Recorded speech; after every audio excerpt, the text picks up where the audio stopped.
um dos aspectos mais interessantes é que são partículas que interagem muito pouco com a matéria. E essa propriedade singular revelou-se fundamental para nós, do ponto de vista astrofísico, conhecer o universo. Então, tal como os fotões, eles demoram extremamente pouco tempo a chegar à Terra, uma vez que são emitidos, e também porque interagem muito pouco com a matéria, nomeadamente com o campo magnético, uma vez que eles são emitidos no Sol, 8 minutos depois nós podemos detectá-los na Terra. Bom, mas essa qualidade que os faz ser extremamente interessantes, ou seja, nós podemos ver de onde eles vêm, torna-se também uma tarefa difícil, ou seja, para detectá-los é extremamente difícil porque a interação deles é muito fraca. A solução foi fazer enormes detectores, que mesmo a funcionarem bem, nos anos 60, só eram capazes de captar 1 ou 2 neutrinos por ano. Portanto, era uma experiência extremamente difícil. E esse facto demorou, durante muito tempo, a ser resolvido.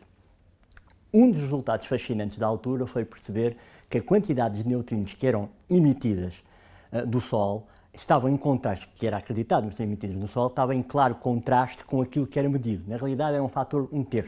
Portanto, os modelos teóricos na altura diziam à volta um fator X que era emitido no Sol e nós verificamos que na Terra tínhamos um fator que era 1/3 menor do que o que nós achávamos à espera. Isso teve um impacto enorme na ciência, até porque o modelo da física das partículas da altura funcionava mais ou menos bem.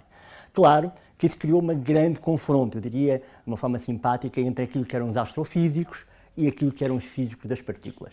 Aliás, o professor Jorge Mourmont falou há momentos sobre isso e ilustra isto bem. Os físicos das partículas sabiam mais ou menos bem dos seus modelos, até porque Ponto-Cove já tinha feito a sugestão que provavelmente os neutrinos, quando viajavam no espaço, eles iriam oscilar de agentes de sabor, ou seja, iam mudar ligeiramente a sua natureza. Eles eram emitidos no Sol com uma determinada cor, se vocês quiserem, um determinado flavor, que era de natureza eletrónica, porque eram produzidos em reações nucleares no Sol. Aliás, como são produzidos também em reações nucleares no início do universo, as mesmas reações nucleares, e, portanto, a ideia seria essa quantidade, porque a física nuclear funcionava bem, seria aquilo que devia ser detectado na Terra. Mas isso não acontecia, media-se um valor inferior. Exatamente, o primeiro prémio Nobel foi atribuído há alguns anos atrás a duas pessoas muito importantes na área, foi a Ray Davis e Kochiva, que exatamente foram os primeiros a identificar neutrinos, que aliás já eram conhecidos na Terra, nos laboratórios, mas que vinham do exterior, extraterrestres, se vocês quiserem, mais exatamente do Sol. Isto, obviamente, tem implicações enormes não só para a física das partículas, mas também para a astrofísica, ou seja, nós temos uma nova forma de ver o universo, que não só a luz e os fotões estamos habituados, mas uma nova forma será as partículas. Aliás, essa será um dos aspectos interessantes, ou seja, a próxima geração de detectores já está a ser construída à volta dos neutrinos e nós poderemos provavelmente ver o universo numa nova janela, usando uma nova partícula fundamental, tal como os fotões.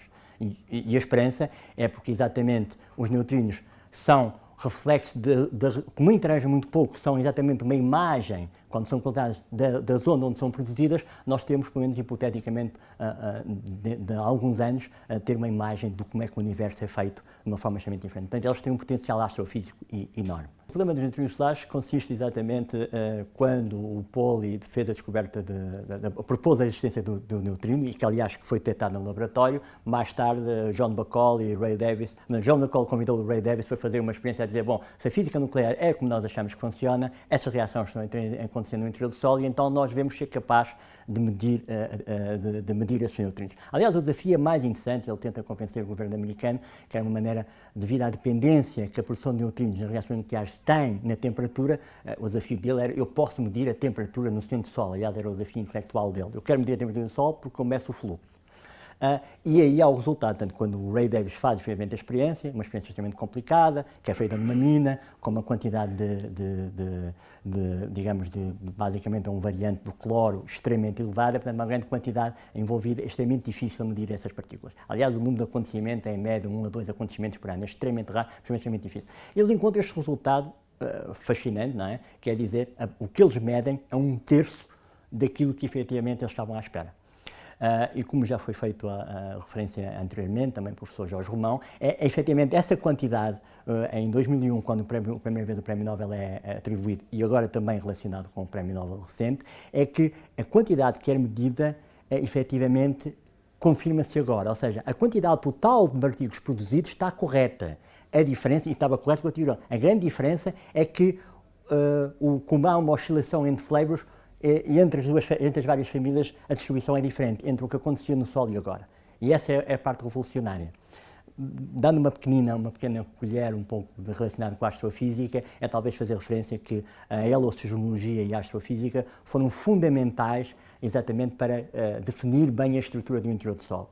Então, voltando um pouquinho à minha história anterior, eu disse que havia uma espécie digamos, um combate intelectual entre os físicos das partículas e os astrofísicos. Exatamente porque os astrofísicos diziam que provavelmente os nossos modelos solares não são tão perfeitos quanto deviam ser.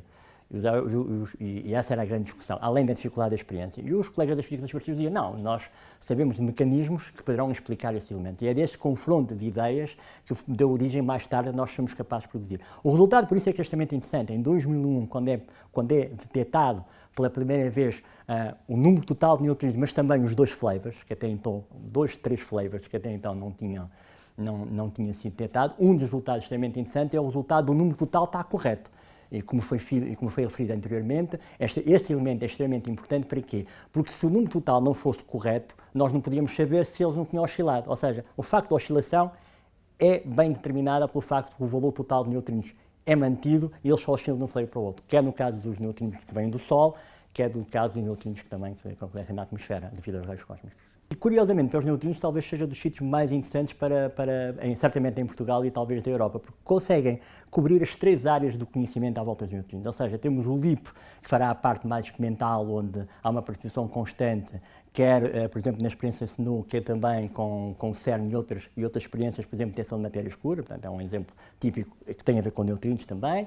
Temos mais dois centros, temos o Centro de Física Teórica das Partículas, onde basicamente toda a parte que tem a ver com as partículas, como elas interagem, como é que o neutrino se enquadra no âmbito das partículas fundamentais, qual é a relação do neutrino com as outras partículas, como é que quando a big picture isso acontece, há um ótimo enquadramento teórico para fazer esse trabalho. E depois, se quiserem ter uma vertente mais astrofísica, podem ir para o Centro Multidisciplinar de Astrofísica, onde tem a complementariedade. Eu diria que era um local privilegiado para não só misturar-se entre essas três soluções, mas, obviamente, até trabalhar num aspecto particular.